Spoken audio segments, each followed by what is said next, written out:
I focused all of my research on my PhD, pretty much everything I could about my natural medicine degree onto microcurrent, researching the body electric and how that impacts people's ability to heal. Going beyond a clearance of this can help provide pain relief, and actually getting clearances where people can say, wow, this is going to resolve my issue is really hard. They put up a lot of barriers. Right. Western medicine has billions of dollars in the pharmaceutical industry. They can throw billions into studies.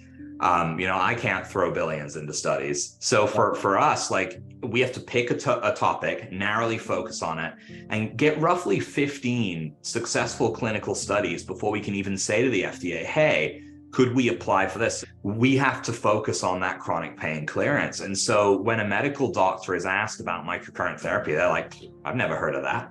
There are things that we have continued to do as a society that impact our health now. And I'm sure there is a stark increase in chronic pain because of that. Things like electromagnetic fields, right? We're constantly bombarding ourselves with all of this new technology. People sleep with their phones and like under their pillows because they want an alarm clock, right? There's things like that. There's technology there. There's even been lots of studies that show that the light from screens, from phones, burns the melatonin in your brain, and it messes with your sleep cycle, which messes with your ability to heal. So there's things like that. There's diet too. I mean, we are living in a world, especially in North America, where there is so much junk and chemicals and preservatives in our food that we are affecting that inflammatory response in the gut. We're creating more inflammation, and it spreads like a fire through the body. Aging doesn't mean degenerating. It doesn't have to. But we really have, as a society, come to believe that, and we do accept it. We think, well, arthritis is a natural part of aging. So yeah, I've got arthritis in my hip, and the doctor wants to give me a new hip, so I should just do it, right? Because that's the best solution. Totally. I have come to learn over the years that there is no one that is as much of an expert on someone's pain than them.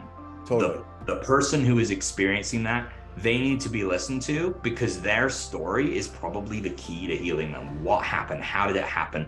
What happened to them 10 years before that? There's so much of that where I feel like medical doctors in Western medicine, especially, they just shunt that all aside. Your statistics on a chart, and your pain level is this, and you've been on meds for a while, you must be an addict, I can't give you meds.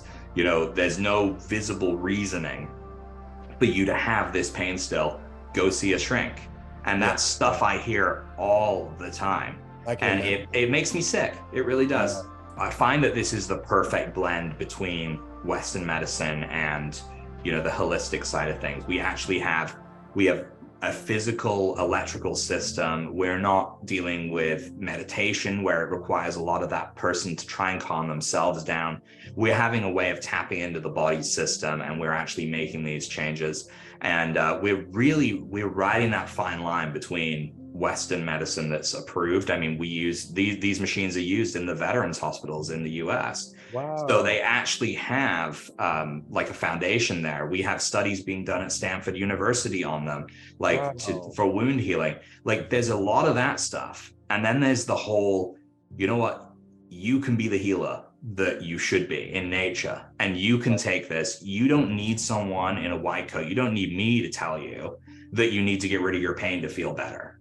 Right. And that's what this is all about for me. This mission is to make people the healer again, give them the power, and watch how many people they heal too.